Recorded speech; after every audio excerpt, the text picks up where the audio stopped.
Over the last calendar year, the bolstering of AEW's roster has been the source of many wrestling conversations and debates. Many people claim that AEW's roster was becoming bloated and that some of their wrestlers would find themselves lost in the shuffle. On the other side of the argument were people saying that there was enough happening in AEW and different divisions, along with the introduction of Rampage, was enough to give everyone enough TV time. The truth, as always, probably lies somewhere in the middle. On one hand, I think it's only natural, with so much talent coming in, that there will be wrestlers who lose their spot, as there is only so many minutes of AEW television that can go around. But at the same time, not every wrestler needs to be on every show every week. You can afford to have an Andrade, Pac, or Miro take 2 to 3 weeks off and then have them rotate in for a Jungle Boy, Bryan Danielson, or Malachi Black. Realistically, there are only a very few amount of wrestlers that should be on our TV every single week, and those wrestlers would be in the biggest and best feuds at the current time. But at the pointy end, it becomes a little bit more tricky. And what I mean by pointy end is that there's only so much gold to go around, and that is something you can't rotate as much. When you consider the options, there are 2 singles titles and a tag team title. Most of the upper echelon singles wrestlers aren't going to be going for tag team gold, which leaves the illustrious AEW World title and the ever so important TNT title. Perhaps adding another option to book these wrestlers in would be in AEW's best interest, as a trios division is a lot more complex and fast-paced. With the amount of stables, factions, and groups that AEW possesses, it would only make sense. I've only ever watched 2 other promotions that had trios titles in New Japan Pro Wrestling and Lucha Underground. In New Japan Pro Wrestling, the trios titles are booked quite poorly in relation to other titles, but you can understand it, as in Japan, there is an immense focus on selling singles competition as the pinnacle of wrestling, which I personally agree with. Despite being a New Japan fan right now, my first introduction to trios titles was actually from Lucha Underground, which I started watching from the very first episode, and truthfully, if I could book AEW's potential trios titles in such a way, I would most definitely book them closer to how Lucha Underground did than New Japan does. Once again, I'm sitting here finding myself praising AEW for leaving themselves in a position where they have multiple options with regards to how they can book something they want in the future. Very few times do I see AEW being in a position where they have no choice but to book a certain way. I would say the most rigid of AEW's booking has all come from its world title picture, which has been up to this stage the most predictable part of the show. And when I say predictable, I by no means mean bad. Predictable can also be a positive thing. When it comes to the trios division and crowning inaugural trios champions, AEW find themselves once again with a variety of options, and today I'd like to explore those options. I obviously think that one of these directions is significantly better than the others. However, in the spirit of debate, I thought I would throw out 3 solid options for inaugural trios champions, with the idea in mind that the trios division will be on par with the tag team division, and that the titles will need some prestige put on them in the beginning with the very first champions. Kicking it off with any 3 members from the newly formed House of Black. Malachi Black's arrival in AEW has slightly been one of the more impressive ones. I think it would be fair to say that out of the ex-WWE guys, Malachi is one of the ones who has revitalized his character the most. Sure, Andrade is doing great things, and yes, an Adam Cole or Bryan Danielson are keeping up their fantastic work, but I believe the resurgence of Malachi Black is on par with that of a Miro, for example. And I don't know how Miro keeps finding his way into my videos, but I swear to God, I think every single video I've mentioned how Miro is my guy. I love Miro. His trilogy with Cody was incredible to say the least, and he's moved on from that and looks to be in recruiting mode for his stable, which is a fantastic way of keeping him busy for now. The beauty of Malachi is that he has this aura of invincibility about him, but he's actually lost a singles match. Similar to Miro or Andrade, you don't have to worry about booking his first singles loss the way you do with CM Punk or Adam Cole. In many ways, that means Malachi is further along in his development and settling into the company, as he's already gone through that loss, and now the subsequent growing pains bringing him back. And what better way of bringing him back than putting some gold around him? Get this guy, get him with Brody King, maybe have them team up with an Andrade, who wouldn't actually be a part of the House of Black, but he is obviously friendly with Malachi at this stage. Those 3 could go for a trios title, and that is an incredibly strong trio. So you got 3 fantastic singles guys. You obviously have a little bit of animosity as well between Andrade and Malakai. I mean, yes, they got along, but not perfectly, not swimmingly. You could down the road set them up for a feud after dropping the trios titles and blaming each other for that failure, and then have them feud, and that would be amazing. They clearly value Malakai Black and his stable. They're clearly taking the time to build this stable on TV, so why not go all in on them being the very first trios champions? Suggestion number 2 comes in the form of some weird kind of combination of Darby Allin, Eddie Kingston, Jon Moxley, or Darby Allin, CM Punk, and Sting. I'm not really sure how it became a thing, but somehow Darby Allin keeps finding himself in some ludicrous trios teams, and I'm all for AEW taking the ball and running with it. In Lucha Underground, the inaugural trios champions were actually this weird concoction of Son of Havoc, Angelico, and Eva Lise. It's hard to explain how this worked so perfectly if you didn't watch it, but for some reason, no one really wanted to see a faction or team win it, but instead they wanted to see these 3 wrestlers who didn't even get along and were thrown into this tournament to end up actually winning it. Those 3 had the most memorable Lucha Underground moment for me and really opened up my eyes to the vast possibilities of a division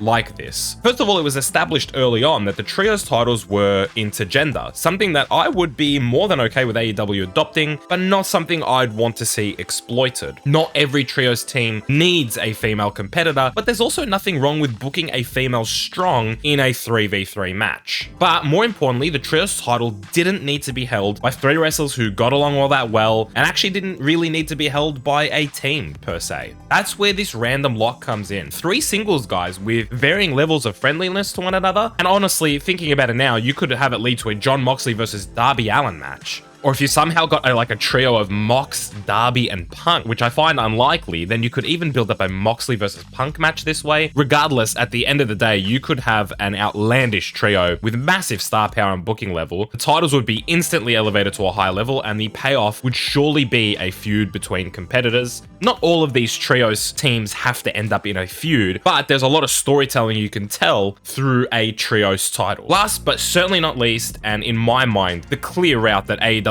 should take, the Elite. Now, the way you could go about this is bountiful, as right now the Elite technically consists of 6 wrestlers in Kenny Omega, the Young Bucks, Adam Cole, and Red Dragon. Oh boy.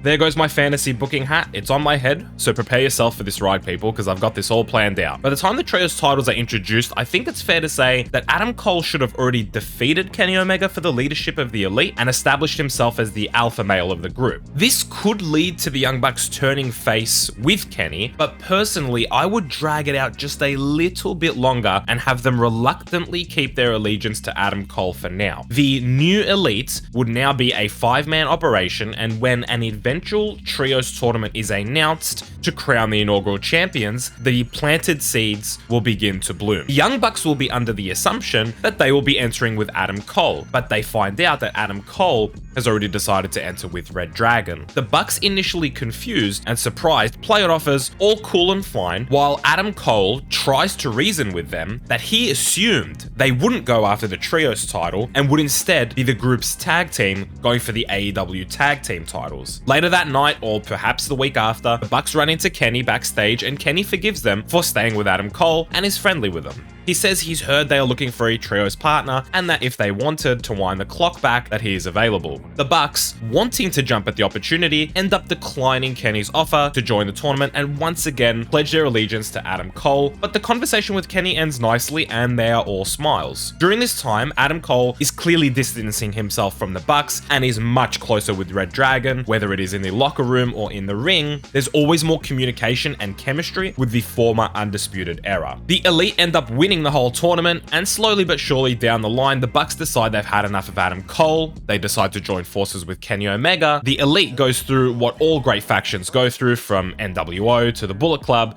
a good old-fashioned civil war. Kenny Omega and the Bucks as the old Elite, for example, and Adam Cole and Red Dragon as the Undisputed Elite and God, please let them throw up the UE hand sign again. The old Elite beat the Undisputed Elite for the Trios titles, and now they're fully fledged faces. The crowd is popping. I mean, it's a great moment, right? They've finally taken the Undisputed Elite out to add a cherry on top. Perhaps in the meantime or down the road, they can save Hangman from a beatdown and they end up mending a fractured relationship, bringing the four back together again. Okay, so there are a few different ways that can go. You could actually have the Bucks accept Kenny's deal to enter the tournament and have an all-elite final for the tournament. I mean, literally all elite. The pun is fully intended there. That would be a really unpredictable final, as there wouldn't be a bad decision to make as the winner. On one hand, you would give all of the Undisputed Elite their first ever bit of AEW gold, and they would be winning it all together after coming to AEW from NXT, which is a fantastic story. Kenny and the Bucks would probably be even bigger babyfaces in defeat and rebirth in the aftermath of that defeat, as they embrace each other at a low point in their careers, but they are back together. The Bucks could always go back to the tag titles, Kenny back into the main event picture, or they could reconcile and make amends with Hangman after that defeat. Or in that final, you could actually have the old elite win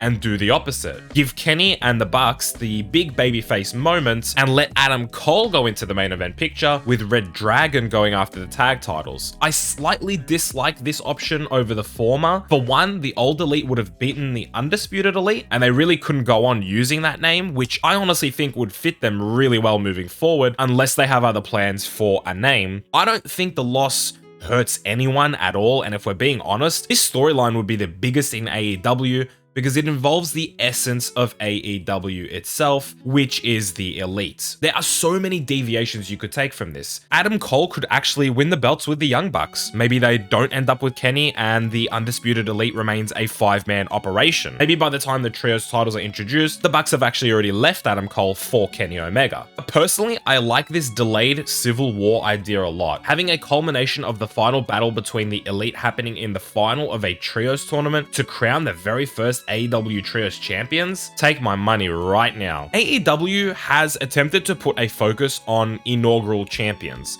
When you look back, you will always see that Chris Jericho was the first ever AEW World Champion, and that Cody Rhodes was the first TNT champion, and that Riho was the first AEW Women's Champ. Is that right? I mean, I guess even the tag titles don't have a super memorable first ever champion for the casual viewers, despite how great SCU actually were in the early days. But the Trios titles having the Elite at the beginning of its lineage, and all the story and the memory that will go behind it, will elevate these titles to some of the most important and sought after championships in AEW, and I, for one, would go down that path. I know I left a lot of people from this video. The Trios division has the potential to be the most stacked division in AEW simply because of how open it is. Yes, Death Triangle, Best Friends, The Pinnacle, Inner Circle, Jurassic Express with Christian, Dark Order. I'm sure there are all names that are being thrown around. I think the titles could be more than just a factions title. I'd love to see mashups of single wrestlers coming together to get some gold around their waist, because at the end of the day, that should be every wrestler's goal. I don't want to see them turn into a straight up mid-card title. And just for full clarity, I was initially very against Trios titles for that exact reason. Before AEW's roster got on steroids, I was afraid that the belt would slip into obscurity and end up being on Dark, but now I can tell that it will be in capable hands. AEW has so many fantastic upper mid-card wrestlers who could do so much with these titles. The reigns don't have to be super long, but the matches will be nothing but chaos and entertainment, and there's so much you could do with these titles because they're so lawless. I could see so many memorable moments being made with these titles, so right now I'm on board if they're booked the right way. As always, I'm turning it over to you and asking your opinion. What do you think of my 3 candidates, and what do you think of my fantasy booking skills? Seriously though, I would love to hear your guys' opinion on this potential division. When it does come to fruition, who do you think will be the first champions, and how do you think the division will be booked? Sound off down below, you know I'll be there too. If you enjoyed today's video, leave a like to help this bad boy out in the algorithm. And as always, thanks for watching.